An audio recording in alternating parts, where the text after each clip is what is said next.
પોલીસને બધાઈ આપું છું કે એક બહુ સરસ કામગીરી ચોટીલા પોલીસ દ્વારા કરવામાં આવેલ છે અને એટીએમ ચોરીની જે ગેંગ છે આને અત્યારે પકડી પાડવામાં આવેલ છે અને આ ગેંગ દ્વારા ત્યાં ચોટીલા અને આસપાસના એરિયામાં એ એટીએમ ચોરીની લોકો ટ્રાય કરતા હતા. આ રાત્રિના દરમિયાન પોલીસ દ્વારા ચેકિંગના દરમિયાન ટોટલ 5 લોકોને પકડી પાડેલ છે અને આ પાસેથી એટીએમ ચોરીના જે અલગ અલગ જે સામાન હોય છે એ ઘણો બધો મુદ્દામાલ પણ રિકવર કર્યો છે.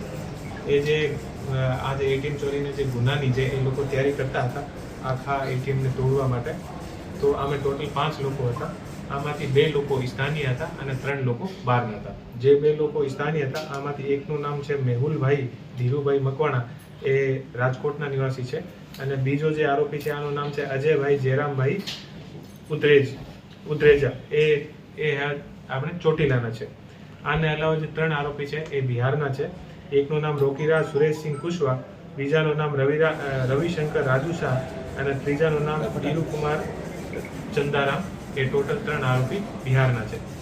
એ જે લોકો છે આમે જે અજય જયરામ જે છે પૂર્વ અંકિત જયરામ, એ અજય પહેલા અમારે જે થાનગઢના એક ગુનાના અંદર જે નકલી જે નોટ હોય છે, આ નકલી નોટના એક ગુનાનો એક આરોપી છે અને આ ઘણી વખત દિલ્હી અને બહાર ફરતો હોય છે. તો અજય ઉર્ફ અંકિત જે છે એ બીરુકુમારના ત્યાં દિલ્હીના સંપર્કમાં આવ્યો અને બીરુકુમાર સાથે એ લોકો મળીને આખો પ્લાન કર્યો અને આખો પ્લાન કરીને અને એ લોકો ત્યાં ચોટીલા અને આસપાસના એરિયામાં જે SBI અને બીજા બેંકના જે એટીએમ છે આ એટીએમને એ લોકો ટાર્ગેટ કરવાનો આનો પ્રયાસ હતો. આ લોકો પાસે અત્યારે જે મુદ્દામાલ રિકવર કર્યો છે, આ મુદ્દામાલમાં એક 4 વ્હીલ ગાડી રિકવર કરી છે. આને અલાવા એક લોખંડની હથોડી, એક લોખંડનો ત્રિકમ અને લોખંડને કાપવા માટે આરી અને પતરાને કાપવા માટે આરી અને લોખંડને ગરમ કરી અને કાપવા માટે બ્યુટેન ગેસની 200 ગ્રામની ટોટલ 8 બોટલ અને કેમેરા ઉપર કોઈનો ફોટો ના આવે આ ઉપર લગાવવાવાળા જે સ્પ્રે છે,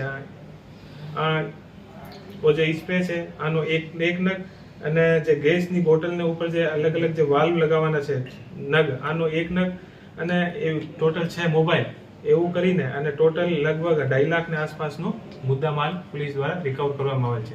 આ બહુ એક સારી જે આનું એક પ્રિવેન્શન આપણે પણ કહી શકાય કે એ ઘણા મોટી ઘટના એ લોકો કરી શકતા હતા અને એટીએમ આસપાસના એટીએમ તોડી શકતા હતા અને બીજી કોઈ પણ ઘટના કરી શકતા હતા. આને સાથે આ લોકો પાસેથી વેપન પણ પોલીસ દ્વારા આપણે પકડવામાં આવેલ છે. એક રિવોલ્વર જેવું દેશી રિવોલ્વર અને આને સાથે 2 કારતૂસ પણ પોલીસ દ્વારા પકડવામાં આવેલ છે. તો આ એક આખી ગેંગ છે જે ક્યાંય પણ કોઈ પણ જગ્યાએ ધાડ યા એટીએમ ચોરી કરી શકતી હતી. આ આખી ગેંગને આપણે ચોટીલા પોલીસ દ્વારા સરસ રીતે પકડવામાં આવેલ છે. તો ફરીથી એક વખત આપણી ચોટીલા પોલીસ છે અને જે ટીમ સુરેન્દ્રનગર છે અને હું બધાઈ ક્યાં આવી ધારો કરેલી છે, કેવા ગુના થયેલા છે અને ખાસ કરીને મોડલ્સ ઓપરેન્ડી એમની શું હતી? એ જે આરોપી મેં આપને કીધું કે ટોટલ જે 5 આરોપી છે આમાંથી જે અજય આરોપી જે છે આના ઉપર પહેલા આપણે સુરેન્દ્રનગર જિલ્લાની અંદર જે આપણે જે ચલની નોટ હોય છે એ ખોટા ચલની નોટનો ગુનો આના ઉપર દાખલ થયેલો છે અને આને અલાવા જે બીજા આરોપી જે છે બહારના છે, તો આને પણ અમે જે ICJS અને જે બીજા પોર્ટલ છે આ ઉપર સર્ચ કરીને અને આ લોકોનો શું ગુનાહિત ઇતિહાસ છે એ બધું અમે લોકો જોઈ રહ્યા છીએ.